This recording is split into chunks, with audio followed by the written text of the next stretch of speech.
जय हिंद। स्वागत है आप लोग का अपना channel GK and GS official में। आज के वीडियो में हम लोग देखेंगे पूर्व मध्य काल के उत्तर भारत के राजपूत काल से एग्जाम में जितने भी तरह का क्वेश्चन आते हैं उन सारे क्वेश्चन को इस वीडियो में हम लोग कवर करेंगे। अगर आप भी किसी भी कॉम्पिटेटिव एग्जाम की तैयारी करते हैं तो इस वीडियो को शुरू से लेकर अंत तक जरूर देखिएगा। ये आपके लिए बहुत ही हेल्पफुल होगा। अगर इस चैप्टर का पार्ट 1 नहीं देखे हैं तो वीडियो के डिस्क्रिप्शन में लिंक मिल जाएगा, वहां जाकर देख लीजिएगा। तो आइए करते हैं शुरू। उसकी मृत्यु से धारा नगरी, विद्या और विद्वान तीनों ही निराश्रित हो गए। यह युक्ति किस शासक के संबंध में है? यह युक्ति किस शासक के संबंध में है? तो यह है भोज परमार शासक के संबंध में। ऑप्शन नंबर ए इसका सही उत्तर हो जाएगा। फिर नेक्स्ट है, किस शासक के राज दरबार में जैन आचार्य हेमचंद्र को संरक्षण मिला? किस शासक के राज दरबार में जैन आचार्य हेमचंद्र को संरक्षण मिला? तो ये मिला था जय सिंह सिद्धराज के शासनकाल में और कुमारपाल के शासनकाल में। तो ऑप्शन नंबर सी इसका सही उत्तर हो जाएगा, ए और बी दोनों। फिर नेक्स्ट है, वह प्रथम भारतीय शासक कौन जिसके तुर्क आक्रांता मोहम्मद गौरी का सामना हुआ और जिसने मोहम्मद गौरी को परास्त किया? वह प्रथम भारतीय शासक कौन जिससे तुर्क आक्रांता मोहम्मद गौरी का सामना हुआ और जिसने मोहम्मद गौरी को परास्त किया? तो यह था भीम द्वितीय। ऑप्शन नंबर 20 का सही उत्तर हो जाएगा, यह था भीम द्वितीय। फिर नेक्स्ट है, किस शासक ने कालिंजर के अजय दुर्ग का निर्माण करवाया? किस शासक ने कालिंजर के अजय दुर्ग का निर्माण करवाया? तो यह करवाया था धंगदेव ने। ऑप्शन नंबर सी इसका सही उत्तर रहेगा, यह करवाया था धंगदेव ने। फिर नेक्स्ट है, निम्नलिखित में वह कौन सा संवत है जो कलचुरियों द्वारा प्रयुक्त किए जाने के कारण कलचुरी संवत भी कहलाता है? निम्नलिखित में वह कौन सा संवत है जो कलचुरियों द्वारा प्रयुक्त किए जाने के कारण कलचुरी संवत भी कहलाता है? तो यह है त्रैकुटक संवत। ऑप्शन नंबर सी इसका सही उत्तर हो जाएगा, त्रैकुटक संवत। फिर नेक्स्ट है, किसके राज्यकाल में लक्ष्मीधर ने कल्पद्रुम या कृत्य कल्पतरु नामक विधि ग्रंथ की रचना की? किसके राज्यकाल में लक्ष्मीधर ने कल्पद्रुम या कृत्य कल्पतरु नामक विधि ग्रंथ की रचना की? तो यह रचना की थी गोविंद चंद्र के शासन में, गोविंद चंद्र के राज्यकाल में। ऑप्शन नंबर 20 का सही उत्तर हो जाएगा। फिर नेक्स्ट है, चंदवार का युद्ध किसके मध्य हुआ? चंदवार का युद्ध 1194 ईस्वी में किसके मध्य हुआ? तो यह हुआ था जयचंद्र एवं मोहम्मद गौरी के बीच। ऑप्शन नंबर सी इसका सही उत्तर हो जाएगा, जयचंद्र एवं मोहम्मद गौरी के बीच। फिर नेक्स्ट है, नैषेध चरितो खंडन खंड खाद के रचयिता सिहार्स किस शासक के राजकवि थे? नौषेध चरितो खंडन खंड खाद के रचयिता सिहार्स किस शासक के राजकवि थे? तो यह राजकवि थे जयचंद्र के। ऑप्शन नंबर डी इसका सही उत्तर हो जाएगा, यह कवि थे जयचंद्र शासक के राजकवि थे। फिर नेक्स्ट है, निम्नलिखित शहरों में से किसमें लिंगराज मंदिर अवस्थित है? निम्नलिखित शहरों में से किसमें लिंगराज मंदिर अवस्थित है? तो यह है भुवनेश्वर में, जो उड़ीसा की राजधानी है। ऑप्शन नंबर ए इसका सही उत्तर हो जाएगा, भुवनेश्वर में। फिर नेक्स्ट है, सूची 1 को सूची 2 के साथ सम्मिलित कीजिए और सूची 1 के नीचे दिए गए पुट का प्रयोग कर सही उत्तर का चयन कीजिए। कलहन ग्रंथकार का ग्रंथ है, तो यह है राजतरंगिणी। पिलहन का है विक्रमांक देव चरित और जैनक के हैं पृथ्वीराज विजय और सोमदेव के हैं ललित विग्रह राज। तो हो जाएगा ए का 1, बी का 2, सी का 3 और डी का 4। यह ऑप्शन नंबर ए में है, तो ऑप्शन नंबर ए इसका सही उत्तर हो जाएगा। फिर नेक्स्ट है, किस पर स्वामित्व किस पर स्वामित्व के लिए पाल प्रतिहार और राष्ट्रकूट के बीच त्रिपक्षीय संघर्ष हुआ? किस पर स्वामित्व के लिए पाल प्रतिहार एवं राष्ट्रकूट के बीच त्रिपक्षीय संघर्ष हुआ? यह हुआ था कनौज के शासन के लिए। ऑप्शन नंबर 20 का सही उत्तर हो जाएगा, कनौज के शासन के लिए। फिर नेक्स्ट है, त्रिपक्षीय संघर्ष की पहल किसने की? त्रिपक्षीय संघर्ष की पहल किसने की? तो यह की थी वत्सराज ने। ऑप्शन नंबर ए इसका सही उत्तर है, त्रिपक्षीय संघर्ष की पहल किसने की थी? तो ये की थी वत्सराज ने। अगर ये वीडियो आप लोग को अच्छा लगेगा तो वीडियो को लाइक कर लीजिएगा। अगर चैनल पर पहली बार है तो चैनल को सब्सक्राइब जरूर कर लीजिएगा और कमेंट करके जरूर बताइएगा कि इस वीडियो से आपका कितना क्वेश्चन सही हुआ है। फिर नेक्स्ट है, त्रिपक्षीय संघर्ष का आरंभ किस सदी में हुआ? त्रिपक्षीय संघर्ष का आरंभ किस सदी में हुआ? तो ये हुआ था 8वीं सदी ईस्वी में। ऑप्शन नंबर ए इसका सही उत्तर हो जाएगा 8वीं सदी ईस्वी में। फिर नेक्स्ट है, त्रिपक्षीय संघर्ष का आरंभ और अंत किस राजवंश ने किया? त्रिपक्षीय संघर्ष का आरंभ और अंत किस राजवंश ने किया?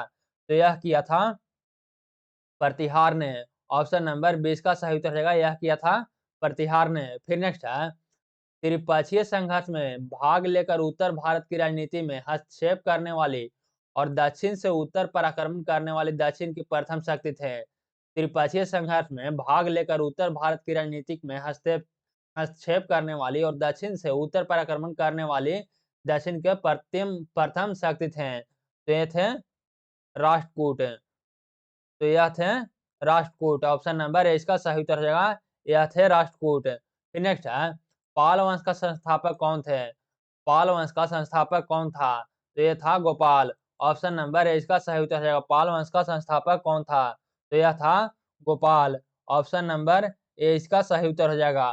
फिर नेक्स्ट है, पाल वंश की राजधानी थी, पाल वंश की राजधानी थी, तो पाल वंश की राजधानी थी, यह थी मधुगिरी या मुंगेर, मुदगिरी या मुंगेर। ऑप्शन नंबर ए इसका सही उत्तर रहेगा मुदगिरी या मुंगेर पाल वंश का राजधानी था। फिर नेक्स्ट है, राष्ट्रकूट वंश का संस्थापक था, राष्ट्रकूट वंश का संस्थापक था, तो राष्ट्रकूट वंश का संस्थापक था दंती दुर्ग या दंती वर्मन द्वितीय। ऑप्शन नंबर ए इसका सही उत्तर रहेगा दंती दुर्ग या दंती वर्मन द्वितीय। फिर नेक्स्ट है, राष्ट्रकूट वंश की राजधानी थी, राष्ट्रकूट वंश की राजधानी थी, तो यह राजधानी थी मालखंड या मान्यखेत। ऑप्शन नंबर ए इसका सही उत्तर रहेगा मालखंड या मान्यखेत। फिर नेक्स्ट है, किस प्रतिहार शासक ने आदि वराह की उपाधि धारण की? किस प्रतिहार शासक ने आदि वराह की उपाधि धारण की?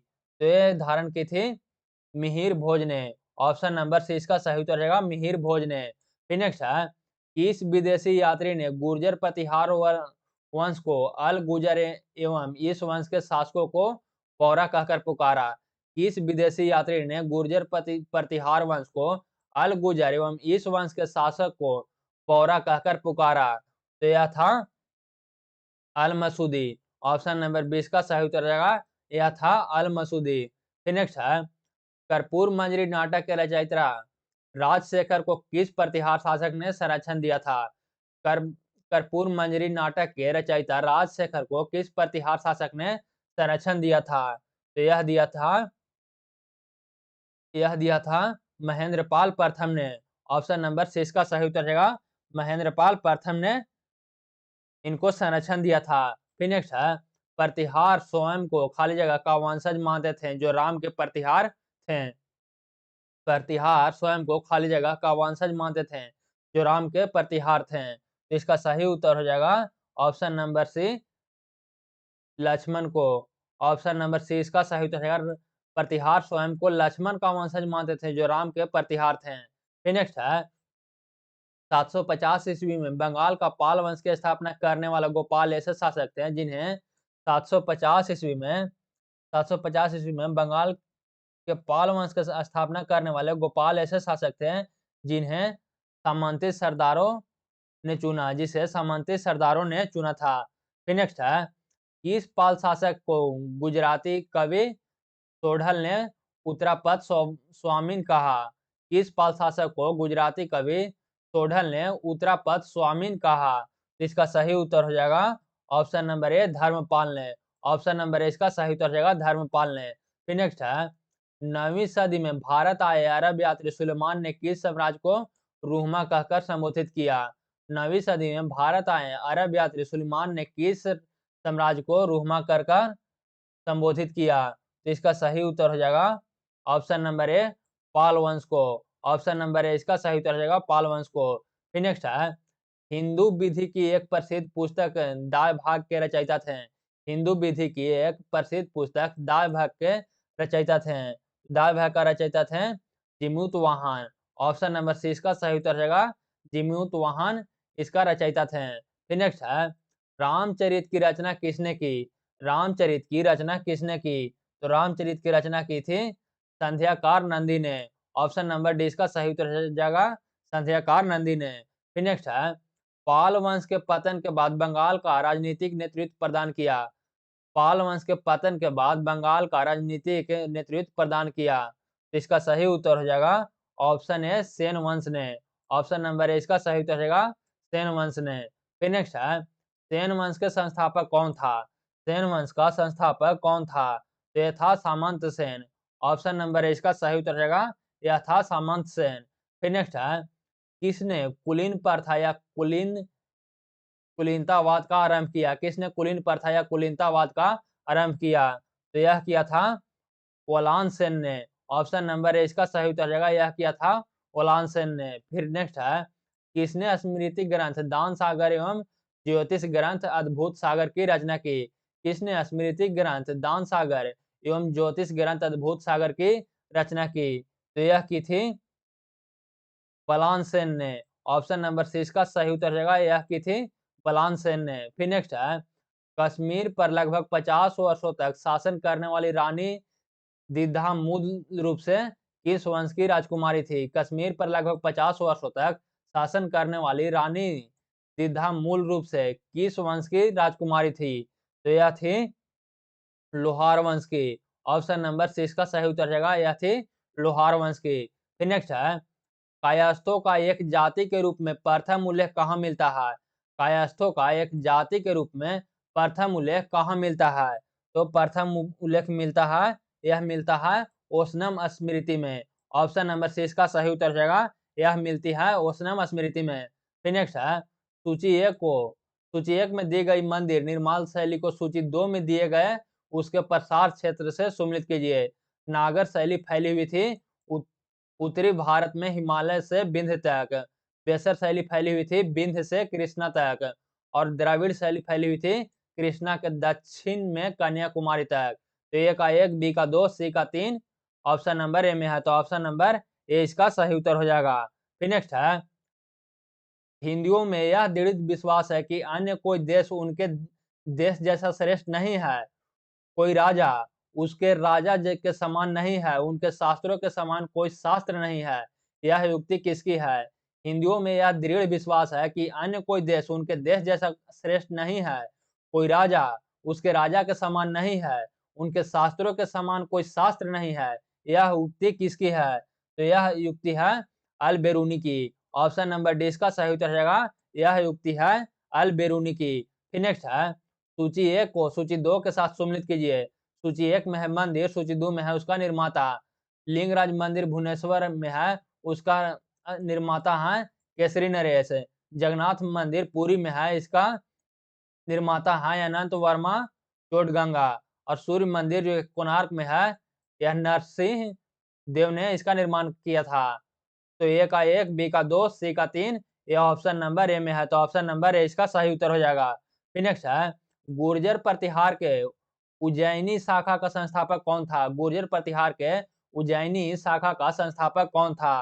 तो इसका संस्थापक था नागभट्ट प्रथम। ऑप्शन नंबर 20 का सही उत्तर रहेगा नागभट्ट प्रथम। फिर नेक्स्ट है, खजुराहो के मंदिर का संबंध है। खजुराहो के मंदिरों का संबंध है। तो खजुराहो का मंदिरों का संबंध है शैव संप्रदाय से, वैष्णव संप्रदाय से और जैन संप्रदाय, तीनों से। तो इसका सही उत्तर हो जाएगा ऑप्शन नंबर डी, ए, बी और सी तीनों से। फिर नेक्स्ट है, जैन वास्तुकला का प्राचीनतम उदाहरण कहाँ मिलता है? जैन वास्तुकला का प्राचीनतम उदाहरण कहाँ मिलता है?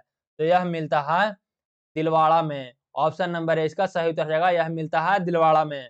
फिर नेक्स्ट है, उदंतपुर विश्वविद्यालय का संस्थापक था। उदंतपुर विश्वविद्यालय का संस्थापक था। तो इसका संस्थापक था गोपाल। ऑप्शन नंबर ए इसका सही उत्तर हो जाएगा, इसका संस्थापक था गोपाल। फिर नेक्स्ट है, मोढेरा का सूर्य मंदिर किस राज्य में स्थित है? मोढेरा का सूर्य मंदिर किस राज्य में स्थित है? तो यह स्थित है गुजरात में। यह स्थित है गुजरात में। यह स्थित है गुजरात में। फिर नेक्स्ट है, कलहनकृत राजतरंगिणी में कुल कितने तरंग है? कलहनकृत राजतरंगिणी में कुल कितने तरंग है? तो इसमें तरंग है 8। ऑप्शन नंबर ए इसका सही उत्तर हो जाएगा, इसमें 8 तरंग है। फिर नेक्स्ट है, सुमिलित कीजिए। सूची 1 में है मंदिर और सूची 2 में है इसका निर्माता। चतुर्भुज या विष्णु मंदिर खजुराहो में है, इसका निर्माता है यशो वर्मा। कंदारिया महादेव मंदिर खजुराहो में है, इसका निर्माता है धंग। और बिमल वसही मंदिर आबू, यह भी दिलवाड़ा में है, इसका निर्माता है बिमल शाह बैस। लून वसही या देवरानी जेठानी मंदिर आबू, ये भी दिलवाड़ा में है, इसका संस्थापक है तेजपालो वस्तुपाल। तो ए का 1, बी का 2, सी का 3 और डी का 4, ये ऑप्शन नंबर ए में है। तो ऑप्शन नंबर ए इसका सही उत्तर हो जाएगा। फिर नेक्स्ट है सूची 1 को सूची 10 से मिलान करना है। सूची 1 में है और सूची 2 इधर है। मच्छेंद्रनाथ का मंदिर संबंधित है अमरकंटक से। 64 योगिनी का मंदिर का संबंधित है भेड़ा घाट या जबलपुर से। सूर्य मंदिर का संबंधित है मोढेरो से।